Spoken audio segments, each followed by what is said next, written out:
Kita masih tetap dalam rangka tahun 2021. Ini tema yang Tuhan berikan untuk saya sampaikan, yaitu tentang tahun percepatan. Supaya kita nggak lambat-lambat lagi jadi orang Kristen, ya kan? Nggak maju mundur, maju selangkah mundur dua langkah. Akhirnya terputar-putar kayak bangsa Israel tanah Mesir. Kapan kita mau maju? Sementara waktunya sudah sangat dekat, Yesus sudah akan datang. Amin. Makanya perlu menyadari tentang percepatan. Inilah yang Tuhan beri bagi saya, khususnya untuk GBI Gerak Sukacita. Setiap tahun saya selalu berdoa, Tuhan, apa yang Tuhan ingin sampaikan, khususnya secara tema umum, tema besar di gereja, untuk tahun ini, tahun percepatan. Jadi kita masih ada dalam tema yang besar itu, ya. Tapi hari ini secara khusus saya akan berbicara tentang bermanfaat bagi Tuhan dan kerajaannya dan sesama. Artinya apa? Kita harus mengalami percepatan supaya hidup kita ini bermanfaat untuk Tuhan dan kerajaannya juga untuk sesama. Nah, saya ajak saudara buka dulu dalam 2 Timotius pasal 4. Surat Timotius ini surat Rasul Paulus kepada anak rohaninya yang bernama Timotius. 2 Timotius pasal 4 ayat 1 sampai dengan ayat yang ke-8. Nah, itu sebabnya hari ini saya ajak kita sama-sama baca. Saya baca ayat pertama dari 2 Timotius pasal 4 ayat 1 sampai 8. Saudara kalau perhatikan judul perikopnya itu, penuhilah panggilan pelayananmu. Ayat 1. Di hadapan Allah dan Kristus Yesus yang akan menghakimi orang yang hidup dan yang mati, aku berpesan dengan sungguh-sungguh kepadamu demi penyataannya dan demi kerajaannya. Ya, 3, 4.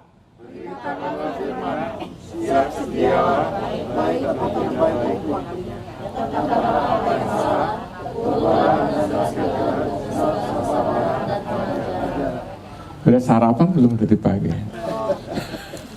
Nah, baca kayak nggak sarapan. Ayat keberapa sekarang? Ayat ketiga. Karena akan datang waktunya, nah perhatikan, orang tidak dapat lagi menerima ajaran sehat, ya kan? Tetapi mereka akan mengumpulkan guru-guru menurut kehendaknya untuk memuaskan keinginan telinganya. Terus ayat 4.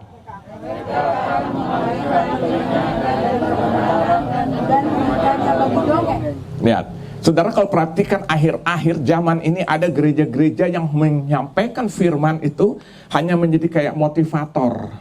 Pengkhotbahnya di pengkhotbah motivator, hanya memotivasi orang-orang. Akhirnya apa bedanya dengan konsep-konsep dunia?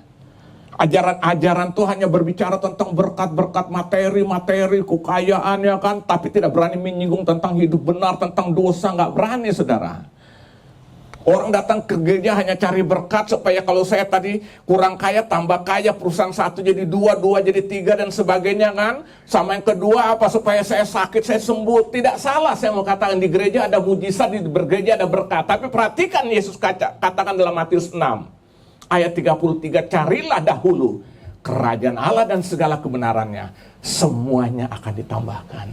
Dapat kerajaan Allah, sungguh-sungguh dalam Tuhan berkat itu menyusul. Amin. Nah, jadilah, lanjutkan. Ayat berapa sekarang? 5. Tapi kuasailah dirimu dalam segala hal, sabarlah menderita, lakukanlah pekerjaan pemberitaan Injil dan tunaikanlah tugas pelayananmu. Ayat ke-6 sekarang.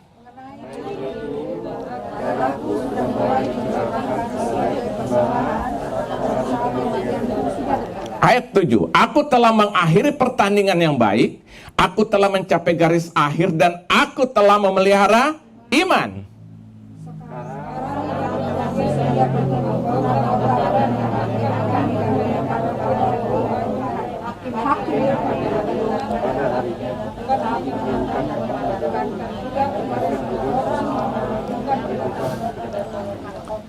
Mentang-mentang saya bicara tentang percepatan, saudara juga baca balapan. Ya. Nah, hari ini saudara, saya akan berbicara tentang percepatan untuk hidup bermanfaat bagi Tuhan dan kerajaannya dan juga sesama. Jadi kalau kita berbicara tentang percepatan, minggu ini kita berbicara percepatan untuk hidup kita ini bermanfaat bagi Tuhan, kerajaannya dan sesama.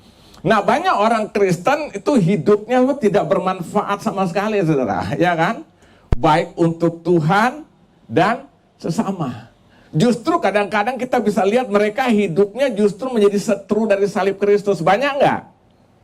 Saudara lihat deh kehidupan keseharian agama Kristen, tapi kelakuannya tidak mencerminkan kalau kita tuh anak Tuhan, orang yang percaya Yesus. Justru hidup kita bertentangan dengan firman Tuhan. Ini yang saya beri nama menjadi seteru salib Kristus. Mungkin orang-orang seperti ini datang ke gereja rajin, ya. Mungkin mereka hidup terlibat dalam kegiatan dalam pelayanan di gereja, tapi hidup mereka, saudara, tidak menjadi berkat bagi orang lain, malahan menjadi batu sandungan. Nah, saudara lihat itu terjadi. Nah, itu sebabnya saudara lihat Paulus menulis surat ini, dia mengingatkan anak rohani yang bernama Timotius, bagaimana kamu harus hidup supaya hidupmu benar-benar engkau mengalami penuhilah panggilan pelayananmu. Supaya apa? Timotius, supaya hidupmu berdampak, bermanfaat, menjadi berkat. Makanya dia pernah bilang juga, jangan seorang menganggap engkau rendah karena engkau muda. Ya kan, dalam suratnya kepada Timotius juga Paulus pernah berkata, jangan seorang menganggap engkau rendah karena engkau muda. Jadilah teladan dalam perkataanmu, sikap hidupmu, kesucianmu, ya kan, dan sebagainya, saudara. Kenapa? Karena Paulus waktu beri hidup untuk Tuhan baru umur 17 tahun. Masih muda nggak? Kita sampai sekian kadang-kadang nggak ngerti apa-apa. Tapi Timotius 17 tahun sudah beri hidup untuk melayani Tuhan. Nah, Paulus tahu betul dia perlu didukung oleh kakak rohani atau bapak rohaninya itu Paulus, memberikan nasihat-nasihat yang luar biasa. Nah, saudara, hari ini kita akan sama-sama belajar daripada apa yang Paulus katakan ini. Dan Paulus menyadari siapa dia. Paulus tuh, saya mau tanya, latar belakang beragama nggak? Hah? Paulus latar belakang beragama nggak? Dia agamis.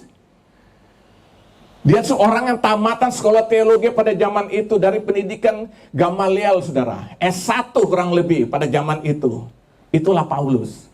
Dia mengenal tentang firman, tapi firman itu hanya untuk memuaskan intelektualnya, hanya stop sampai di otak. Kelakuannya bertentangan. Mau contoh? Siapa yang provokasi untuk membunuh Stefanus? Baca Kisah Rasul pasal berapa tuh? 6 apa 7 apa 8 antara itu. Itulah Paulus. Tetapi tahu Kisah Rasul pasal 9, dalam perjalanan ke Damsyik juga bukan untuk ngapain, untuk bantai orang Kristen yang ada di Damsyik. Di situ dia berjumpa Yesus, hidupnya berubah. Akhirnya sekarang, akhir hidupnya dia hidup hanya bagi Kristus. Masuk keluar penjara pun bukan masalah. Nama yang dulu dia benci, sekarang nama itu menjadi kebanggaan dalam hidupannya. Amin. Itu sebabnya dia tahu bagaimana keberadaan Timotius. Dia dorong terus supaya hidupnya lebih dan lebih mantap lagi dalam Tuhan. Amin. Nah, hari ini, saudara, kita harus mengalami percepatan itu supaya hidup saudara, hidup saya, kita bermanfaat bagi Tuhan, kerajaannya, dan juga sesama. Nah, kita akan masuk pembahasan kita hari ini. Nah, apa yang Rasul Paulus katakan di sini kepada anak rohaninya, tentu sekarang untuk kita juga. Apa yang Rasul Paulus katakan kepada anak rohaninya bernama Timotius, termasuk untuk saudara dan saya, agar hidup itu bermanfaat. Nah, ini akan kita pelajari bersama-sama. Yang pertama saya pelajari, yang dia ajarkan supaya manifestasikan firman Tuhan menjadi kehidupan yang nyata. Dia ajarkan kepada anak rohani supaya firman Tuhan dimanifestasikan, diwujud nyatakan menjadi kehidupan yang nyata di dalam kehidupannya. Dalam kehidupan Timotius maksudnya. Nah, hari ini juga diajarkan bagi kita, kita harus memanifestasikan firman Tuhan di dalam hidup kita, supaya hidup kita mencerminkan firman Tuhan. Amin. Coba saudara perhatikan ayat kedua sampai ayat keempat. Perhatikan ayat 2 sampai dengan ayat keempat. Beritakanlah firman, ya. Siap sedia, baik atau tidak? Baik waktunya, berarti dalam segala keadaan. Nyatakanlah apa yang salah, tegurlah dan nasihatilah dengan segala kesabaran dan pengajaran. Ayat ketiga, karena akan datang waktunya, lihat, orang tidak dapat lagi menerima ajaran sehat, tapi mereka akan mengumpulkan guru-guru menurut kehendaknya untuk memuaskan keinginan telinganya. Ayat 4, mereka akan memalingkan telinganya dari kebenaran dan membukanya bagi dongeng. Jadi yang pertama Paulus ajarkan kepada anak rohaninya yang bernama Timotius, termasuk hari ini kepada saudara dan saya, supaya kita memanifestasikan, mewujud nyatakan firman Tuhan itu menjadi kehidupan. Artinya apa? Firman Tuhan yang sudah kita mengerti, yang sudah kita tangkap, sudah kita terima, sudah kita mengerti, praktekkanlah dalam kehidupan nyata supaya hidup ini menjadi berkat. Firman itu ada dua, saudara. Yang sekarang kita baca ini, hitam atas putih, ini disebut dengan logos. Logos itu artinya firman yang tertulis di atas hitam dan putih. Saya mau tanya, semua orang bisa baca ini enggak? Selama dia tidak buta huruf bisa. Saudara boleh panggil tukang ojek pinggir jalan, suruh tolong bacain. Sedikit tidaknya mungkin ada kata-kata juga yang dia bisa mengerti. Itu namanya logos. Itu belum apa-apa. Saya mau tanya, Rasul Paulus waktu masih menjadi orang Farisi, dia tahu firman nggak? Hanya bersifat logos, otaknya aja terisi. Nah, firman itu harus diubah menjadi yang disebut dengan aletheia. Firman itu menjadi daging dalam kehidupan. Itu yang disebut apa? Manifestasikan firman melalui kehidupan. Jadi firman yang baru kita baca ini masih bersifat apa? Logos. Logos istilahnya bahan mentahnya. Ini bahan mentah, saudara. Itu belum ada arti apa-apa. Itu harus diubah menjadi aletheia. Aletheia ini bahasa saya aja ya. Itu kira-kira jadi bahan matangnya gitu loh, nyatanya gitu loh. Logos tuh ya, itu hanya analogi saya tuh bahan mentahnya. Tapi waktu aletheia itu menjadi nyata, sudah siap melalui kehidupan kita. Orang melihat aku, orang melihat firman. Makanya Paulus bilang hidupmu adalah surat Kristus yang terbuka, dapat dibaca oleh semua orang. Nah, jadi saudara, logos itu masih bahan mentah, aletheia itu sudah bahan jadi. Nah, saya beri contoh, saudara. Kalau di Eropa atau di Amerika, orang-orang kaya itu bukan pengusaha-pengusaha yang secara umum aja gitu, tapi yang kaya itu justru petani-petani. Kenapa mereka kaya? Saudara, kalau Eropa lihat petani itu kaya raya. Kenapa kaya raya? Karena segala bahan mentah yang mereka hasilkan khususnya untuk para peternak, itu mereka tidak jual langsung mentah-mentah, habis peras susu langsung dijual. Nggak ada nilai tambah. Itu mereka habis peras susu, dari hasil susu mereka ciptakan susu murni yang mereka masukkan di kotak, mereka jual. Sebagian ada mereka membuat dan menjadi apa namanya keju. Kalau saudara datang ke tempat itu, saudara bisa cicipin berbagai macam rasa keju. Akhirnya apa? Nilai ekonomisnya berlipat kali ganda. Itu sebabnya petani-petani kaya. Mereka bukan hanya menghasilkan bahan mentah, tapi bahan mentah mereka olah sampai menjadi bahan jadi dan mereka jual. Nilai ekonomisnya berkali lipat. Saya pernah waktu di Belanda datang ke satu pabrik, baru lihat rasanya macam-macam keju. Kita kan di sini cuma tahu keju ya biasa gitu. Itu macam-macam rasa. Dipotong kecil-kecil, orang boleh menyicipi. Saya langsung datang ke pabriknya. Termasuk yang besar yang kayak bola bowling tuh loh. Dibungkus kertas merah itu biasanya untuk bikin kue tuh loh. Nggak tahu apa namanya, gede banget tuh kan. Semua, makanya nggak heran mereka kaya-kaya. Nah, maksud saya ini analogi, saudara. Firman Tuhan tuh belum punya arti apa-apa kalau hanya untuk kita isi hanya sebatas untuk intelektual, nggak artinya. Logos itu harus berubah menjadi aletheia. Aletheia artinya apa? Firman itu menjadi daging dalam kehidupan kita. Amin. Nah, baru saudara benar-benar mengalami yang sesuatu percepatan dalam Tuhan. Kok enggak gitu-gitu aja, saudara. Nah, waktu kita menerima firman yang logos, lalu kita siap diubahkan melalui hidup kita menjadi aletheia. Inilah kita sudah menjadi garam dan terang. Nah, kalau kita lakukan itu, kita mengalami percepatan apa yang Tuhan mau dalam kehidupan kita. Amin. Itu sebabnya hidup kita akan bermanfaat bagi Tuhan, kerajaannya, dan juga sama. Ayo saudara, mulai hari ini kita harus memanifestasikan firman Tuhan menjadi kehidupan nyata melalui kehidupan kita. Amin. Supaya akhirnya orang melihat kita, orang melihat Yesus itu. Ini yang pertama. Yang kedua, dia sampaikan di sini kepada anak rohani juga pada saudara dan saya, hari ini hidup di dalam penguasaan diri. Perhatikan ayat yang kelima. tapi kuasailah dirimu dalam segala hal. Lihat, sabarlah menderita, lakukanlah pekerjaan pemberitaan Injil dan tunaikanlah tugas pelayananmu. Nah, saya ingin garis bawahi, tapi kuasailah dirimu dalam segala hal. Jadi yang kedua, apa yang Rasul Paulus katakan agar bisa hidup bermanfaat, di sini dia katakan kepada anak rohaninya, kuasailah apa? Dirimu dalam segala hal. Artinya apa? Kita harus hidup di dalam penguasaan diri. Ini yang disebut dengan, saya pernah jelaskan, ini yang disebut dengan ekrateia. Saya pernah jelaskan tentang buah roh itu menghasilkan 9 sifat. Salah satu sifat yang disebut dengan ekrateia. Artinya apa? Arti kata ekrateia itu arti kepemilikan atas kelakuan sendiri. Jadi begini, kita tuh punya kelakuan, itu menjadi milik kita bukan? Hah?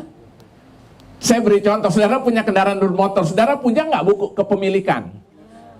Punya kan? Membuktikan itu kita berkuasa atas itu. Kita yang memilikinya, ya kan? Jadi kepemilikan atas kelakuan sendiri, artinya kita harus dapat mengatur kelakuan kita itu supaya selaras dengan firman Tuhan. Itu yang disebut dengan apa? Ekrateia. Nah, Paulus bilang kepada anak rohani, hiduplah dalam penguasaan diri, saudara.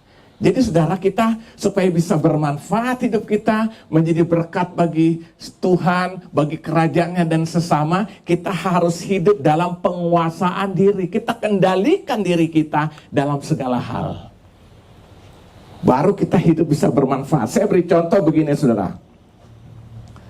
Singa itu binatang buas bukan? Buas. Saudara mau piara dia sampai jinak, tetap naluri kebuasannya ada.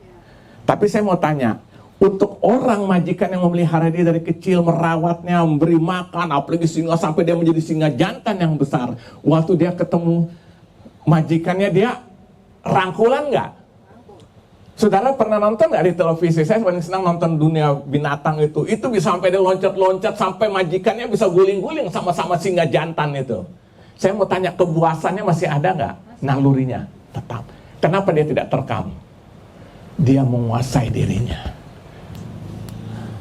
Tapi jangan coba-coba kita datang baru pegang, baru gini-gini mungkin sudah suaranya udah menggelegar, bikin ketakutan, ya kan?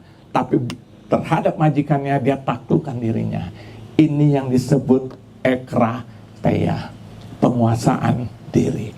Nah, hidup kita bisa bermanfaat bagi Tuhan, kerajaannya dan sesama waktu kita hidup di dalam apa? Di dalam penguasaan diri. Itulah yang Paulus tuliskan kepada jemaat Galatia. Galatia 5 ayat 23. Salah satu sifat dari buah roh adalah penguasaan diri. Bukti orang yang dipenuhi dan dipimpin oleh Roh Kudus, dia akan mengeluarkan buah ini. Ada 9 buah. Salah satunya Galatia 5 ayat 23, penguasaan diri. Jadi kalau kita hidup, kita berkata, aku sudah hidup dipenuhi Roh Kudus, sudah dipimpin Roh Kudus, tapi buah ini tidak keluar, tanda tanya besar. Karena orang yang hidupnya dipenuhi Roh Kudus, dipimpin, pasti akan mengeluarkan salah satu sifat dari buah roh, adalah penguasaan diri. Ekrateia. Nah, ini saudara lihat. Jadi Paulus mengajarkan kepada anak rohani ini apa yang dia harus lakukan di sini agar hidupnya bermanfaat. Paulus katakan, engkau harus menguasai dirimu dalam segala hal. Nah, hari ini saudara, pembelajaran bagi kita semua, biar kita hidup menguasai diri. Amin. Kita mengendalikan diri kita dalam segala hal. Supaya apa? Hidup kita bermanfaat bagi Tuhan, kerajaannya, dan juga bagi sesama. Siapa yang ingin bermanfaat bagi Tuhan dan sesama, kuasailah dirimu. Alkitab katakan, kuasailah dirimu, jadilah tenang, supaya engkau dapat berdoa. Mau berdoa aja kita harus kuasai diri kita supaya tenang. Amin. Orang yang berdoa lo gak tenang, ya sudah, gak jelas doanya apa. Nah, ini yang kedua. Yang ketiga, apa yang Rasul Paulus katakan di sini khususnya bagi anak rohaninya bernama Timotius, yang juga bagi kita hari ini. Yang ketiga, saudara perhatikan ayat ke-7a-nya. Situ dia katakan begini, aku telah mengakhiri pertandingan yang baik. Lihat, Aku telah mengakhiri pertandingan yang baik. Apa yang Paulus maksudkan dengan aku telah mengakhiri pertandingan baik? Nah, ini yang Paulus maksudkan, ini berbicara tentang kualitas kehidupan. Apakah hidup kita ini sudah bermanfaat bagi Tuhan dan sesama atau sebaliknya? Jadi di sini dia katakan aku telah mengakhiri pertandingan yang baik, bukan yang tidak baik. Artinya apa? Ini berbicara tentang kualitas kehidupan. Paulus bilang, aku sudah mengakhiri pertandingan dengan baik. Dia sedang berkata, aku sudah, ini saya pakai bahasa saya, aku sudah membuktikan kualitas hidupku bagi Tuhan dan sesama. Amin. Jadi saudara lihat, yang ketiga, apa yang Paulus ajarkan untuk kita lakukan supaya hidup kita bermanfaat, kita harus mengakhiri pertandingan yang baik. Itu berbicara tentang kualitas kehidupan. Saya tidak tahu saudara sebagai orang Kristen bagaimana kualitas hidup saudara, saya tidak tahu. Kalau di gereja semua kelihatannya oke, tapi di luar saya nggak tahu. Hanya Tuhan dengan saudara yang tahu. Amin. Karena apa? Di gerejanya kan kita bisa pakai topeng semua kan. Kita bisa pemain sinetron yang unggul di gereja, kelihatannya haleluya, shalom, haleluya, puji Tuhan. Padahal di belakang tuh ya, bahkan kadang-kadang kita bisa salam depan orang, padahal kita di belakang orang itu kita benci minta ampun. Nah, tapi Paulus bilang, aku telah mengakhiri pertandingan yang baik. Dia berbicara tentang apa? Kualitas hidupnya yang bermanfaat bagi Tuhan, kerajaannya, dan sesama. Kualitas hidup seseorang itu bukan tergantung lamanya dia hidup. Dengar baik. Kualitas hidup seseorang tidak tergantung lamanya dia hidup, tapi apa yang dia kerjakan atau dia isi selama dia hidup. Ngerti nggak? Soalnya wajah saudara ini mengkhawatirkan semuanya. Kualitas hidup seseorang tidak tergantung lamanya dia hidup, tapi tergantung apa yang dia kerjakan, dia isi dalam selama dia hidup. Setuju? Banyak orang-orang sudah tua tapi hidupnya nggak berubah, mabuk jalan terus, ya kan? Hidup nggak karu-karuan tetap jalan terus. Padahal usia udah tua, datang ke gereja setiap minggu, pulang gereja kembali lagi, ya kan? Itu namanya apa? Kualitas hidupnya nggak ada, saudara. Makanya saya mau katakan kualitas tidak tergantung usia, saudara. Lamanya kita hidup bukan, tapi tergantung apa yang kita isi selama hidup. Mau contoh? Tuhan Yesus usianya berapa tahun? Dia melayani dia hidup hanya sampai 33,5 tahun. Tapi saudara lihat kualitas hidupnya untuk menyatakan kasih bagi dunia ini luar biasa. Teruji. Amin.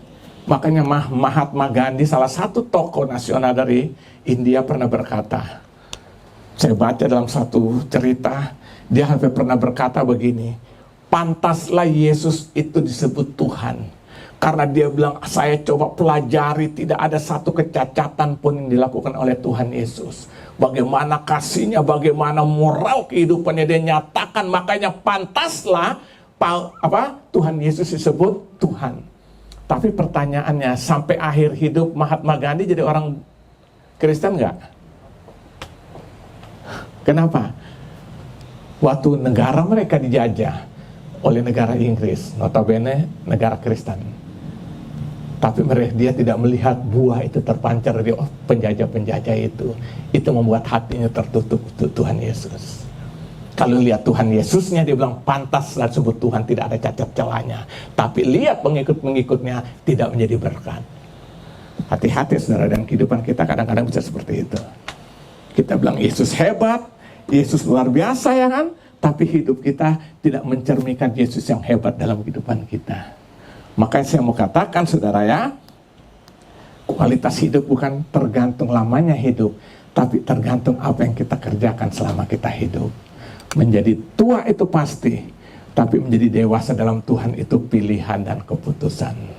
Siapa siap untuk pilih dan mengambil keputusan untuk hidup berkualitas di hadapan Tuhan? Loh betul, saudara nggak usah minta tua deh. Gua aja nggak pernah minta tua, apalagi sekarang. Dulu rambut gue segini, mana band ya kan? Rambut segini, tebel. Sekarang songkilat. Saya nggak pernah minta mau jadi tua, tapi tetap jadi tua. Jadi tua tuh pastian saudara, tapi menjadi dewasa, khususnya dewasa dalam Tuhan itu adalah pilihan dan keputusan. Amin. Nah, Yesus berikan satu teladan yang luar biasa. Selama 33,5 tahun dia hidup, tapi kualitas hidupnya luar biasa. Maka dia bilang, ikutlah aku, hendaklah engkau sempurna seperti Bapa disempurna. Dia berikan contoh ini karena dia sempurna dalam kasih itu. Itulah yang harus kita miliki. Amin. Paulus pun hidupnya juga seperti itu, latar belakangnya hancur, tapi setelah dia terima Yesus, hidupnya total berubah 180 derajat berbalik, sampai dia berkata, hidupku bukannya aku lagi, tapi Kristus yang hidup di dalam aku. Hidup hanya bagi Kristus, mati pun adalah keuntungan. Kita memelihara iman itu dengan cara mengabdikan diri kita sungguh-sungguh kepada Tuhan Yesus. Ada aja pengabdian diri, termasuk loyalitas kita tadi itu saya sudah singgung tentang kesetiaan itu kan. Nah, jadi aku telah memelihara iman itu berbicara tentang dedikasi kepada Tuhan. Apapun tantangan yang harus kita hadapi, kita tetap memiliki pengabdian penuh kepada Tuhan. Saya beri contoh Rasul Paulus yang menulis surat ini. Berapa kali dia menghadapi tantangan yang berat? Banyak banget. Di antaranya dia bilang dia pernah mengalami karam kapal, saudara. Waktu dia sedang dijadikan tawanan. Kapal pecah karam, lalu dia lagi angkat-angkat kayu, nggak lama digigit ular. Orang-orang yang bersama dengan dia bilang, kita tunggu waktunya nih. Pasti dia orang berdosa, lihat nanti sebentar lagi mati. Karena ular berbisa mau mematuknya. Mereka tunggu. Ternyata nggak terjadi sesuatu dengan Rasul Paulus. Masalah. Dia sedang ada di kota Roma. Ngapain di sana? Masuk penjara bawah tanah karena Injil yang dia beritakan. Justru yang luar biasa dari kota Roma, dia menuliskan surat kepada jemaat di Filipi. Itu yang terkenal dengan surat sukacita. Filipi itu disebut juga surat sukacita. Filipi 4 ayat 4 dia bilang, bersukacitalah senantiasa dalam Tuhan. Sekali lagi kukatakan, bersukacitalah. Nah, saya mau katakan saudara, dia sedang ada di mana tuh? Penjara di Roma. Masalah nggak? Kembali ke Filipi, ditangkap lagi. Baca dalam Kisah Rasul 16, di penjara ditangkap. Tapi lewat kuasa kemuliaan Tuhan, penjara terbuka. Dan luar biasa lagi yang terjadi apa? Kepala penjara bertobat terima Yesus, bahkan seluruh keluarga diselamatkan. Paulus menghadapi banyak masalah dan tantangan, tapi dia tetap memelihara iman, percayaan yang sungguh kepada Tuhan. Dia buktikan lewat dedikasi pengabdian hidupnya hanya bagi Tuhan. Jadi saudara lihat di sini, kita memelihara iman itu artinya ada pengabdian, ada sikap pengabdian. Yang kedua yang dimaksud dengan aku telah memelihara iman, yang kedua itu berbicara tentang perihal kepercayaan Tuhan kepada kita. Jadi ada pengabdian kita kepada Tuhan, tapi juga ada kepercayaan Tuhan kepada kita.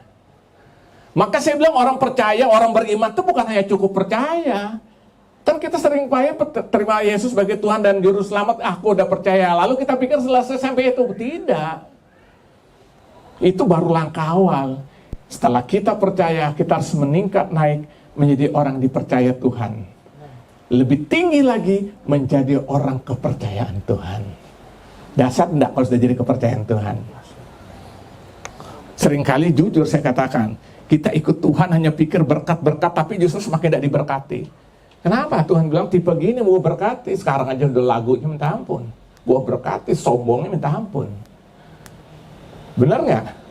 Kita kan ikut Tuhan selalu kita pikir hanya di berkat. Betul, dalam Tuhan ada berkat. Yang pertama, berkat yang pasti, berkat terbesar adalah keselamatan. Dunia tidak bisa beri, nabi-nabi tidak bisa beri, agama manapun tidak bisa beri. Yang bisa beri satu-satunya Tuhan Yesus. Itu berkat terbesar, amin.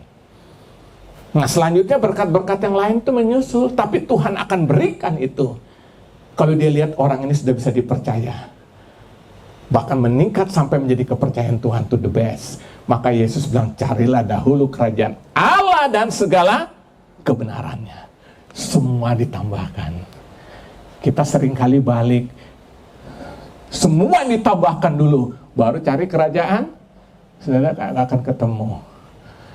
Nah, jadi saya mau katakan saudara, Kita harus memelihara iman. Pengertian berbicara yang pertama melihara iman itu berbicara pengabdian hidup kita abdikan bagi Tuhan. Yang kedua itu berbicara perihal kepercayaan Tuhan kepada kita. Kita harus bukan hanya menjadi orang percaya, tapi mulai dari percaya meningkat menjadi dipercaya sampai akhirnya menjadi kepercayaan. Paulus itu orang menjadi kepercayaan Tuhan luar biasa. Mau bukti? Selidikilah kitab Perjanjian Baru. Sekitar 60% ditulis oleh Rasul Paulus. Berarti dia menjadi kepercayaan Tuhan, bukan? Ya. Nah, saya percaya kalau kita lakukan itu hari ini, kita akan mengalami berkat Tuhan luar biasa. Saya simpulkan firman Tuhan, apa yang Paulus ajarkan supaya hidup kita bermanfaat bagi Tuhan, kerajaannya dan sesama. Yang pertama Paulus ajarkan supaya memanifestasikan firman Tuhan itu dari logos berubah menjadi aletheia. Dari apa yang kita terima hanya secara akali, secara intelektual, itu berubah melalui daging dalam kehidupan kita. Amin. Sehingga orang melihat kita, dia melihat firman yang hidup itu. Yang kedua, hidup dalam penguasaan diri dalam segala hal. Amin. Kita harus menguasai diri kita. Yang ketiga, kita harus mengakhiri pertandingan yang baik. Artinya tetap di dalam Yesus, tetap sungguh-sungguh hidup di dalam Yesus. Ada kualitas hidup yang kita buktikan. Yang keempat, kita harus mencapai garis akhir itu. Garis akhir itu, kita sampai kepada garis akhir itu. Dituntutnya namanya kesetiaan, kesabaran, ketekunan untuk mencapai garis akhir. Yang kelima, kita harus tetap memelihara iman. Artinya ada pengabdian diri penuh kepada Tuhan.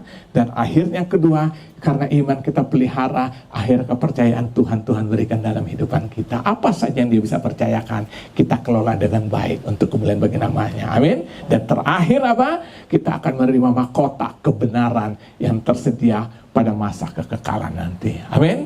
Sehingga kita di surga mungkin kita akan pakai mahkota kebenaran itu. Tuhan Yesus memberkati. Haleluya, haleluya.